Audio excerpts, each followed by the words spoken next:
Welcome back everyone, I am the Otaku, and today we are looking at the Star Wars Battlefront CA-87 blaster, or what I like to call Suck my boomstick.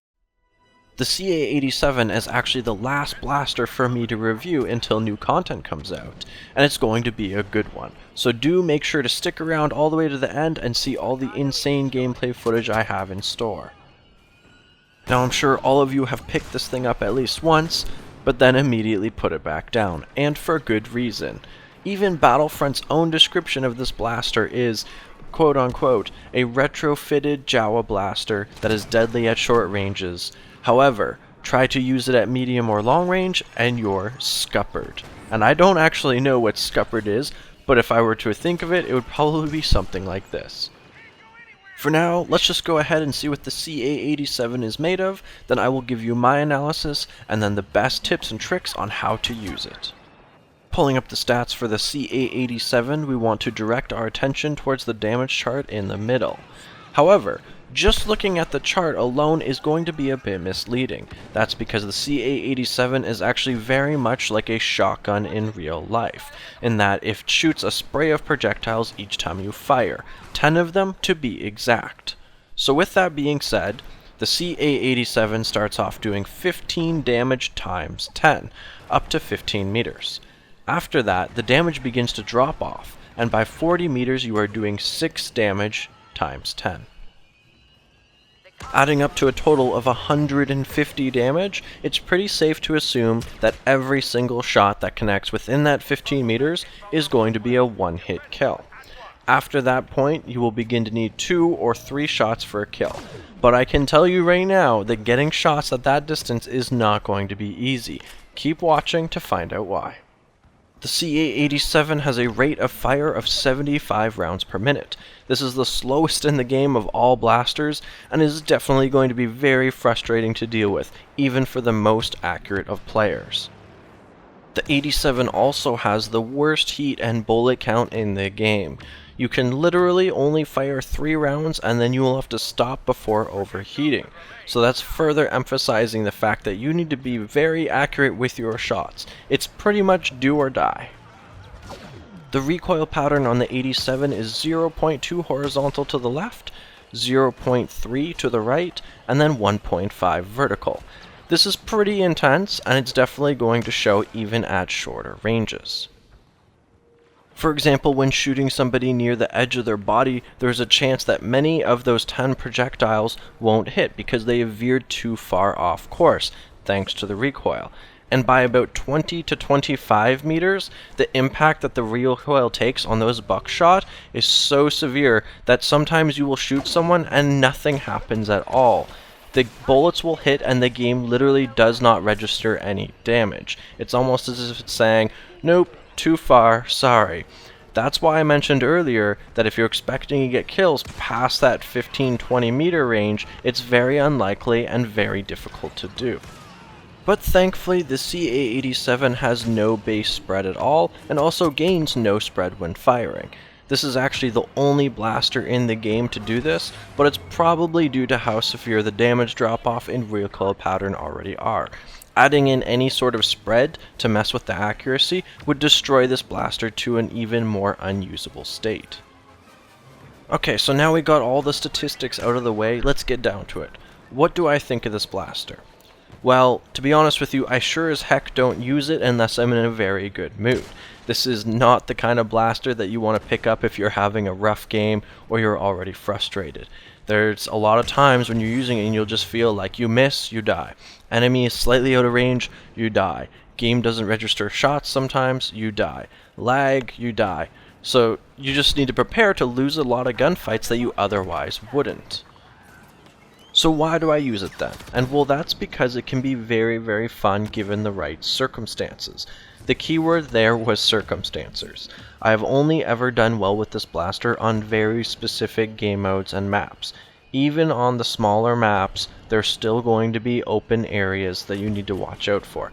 So you want to know what you are doing and have a lot of experience working with close counters weapons before you attempt to use this. But do not worry, I already got you covered. Go ahead, watch my other videos, How to Not Suck at Infantry, and the other one titled How to Get Better at Battlefront While Increasing Your KD. Both of them have a lot of fabulous tips for maneuvering the map, avoiding long-distance encounters, and specifically on how to use close-quarters weapons. For your convenience, they are linked in the description below. I also found that this blaster is just too limited and horrible to use as it is by itself, but paired together with the correct star cards and trait, then it can feel very rewarding. So my advice to you is to use the scout trait, no doubt about it. Remaining off the map will let you get in close for the kills, and if you somehow manage to get rank 3, the cooldown refresh is very awesome at offsetting the 3-round limit before overheating.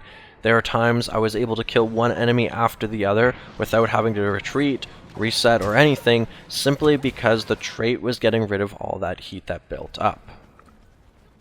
Star cards, on the other hand, is going to be a really tough decision, and one that you're going to have to experiment with and make. I get a lot of anxiety when I'm running around in close quarters without Scan Pulse. That card is just the best ever for getting the jump on enemies, reading situations, knowing how to prepare and act. Without that, you are essentially running around corners blindfolded and praying not to fall into a trap or a cluster of enemies that are waiting for you. On the other hand, Explosive Shot and Focus Fire do some really interesting stuff with this blaster in specific. Normally, when using them on other blasters, they simply do as their description reads, like adding explosive AoE damage or increasing accuracy. But with the CA-87, they actually change the projectile on the blaster into like this big mass of destruction. If you have ever played Battlefield, then this would be similar to putting a slug round on your shotgun. So try those out and you'll see that the effects are just staggering. Both Explosive Shot and Focus Fire increase the effective one-shot kill range of the CA-87 to double or maybe even further. I wasn't even able to test how far this actually goes. However, because Explosive Shot is also increasing the damage, and technically would give you splash damage too if you shot at the ground, I would say that maybe it's a little bit more useful, but that is going to depend on your preferences, because Focus Fire is also going to make sure that your shot is super accurate by reducing some of that recoil. So the decision is up to you. Test out and see what you prefer. Either way, what you're going to end up with is something more like a sniper rifle, but you're using it in close quarters.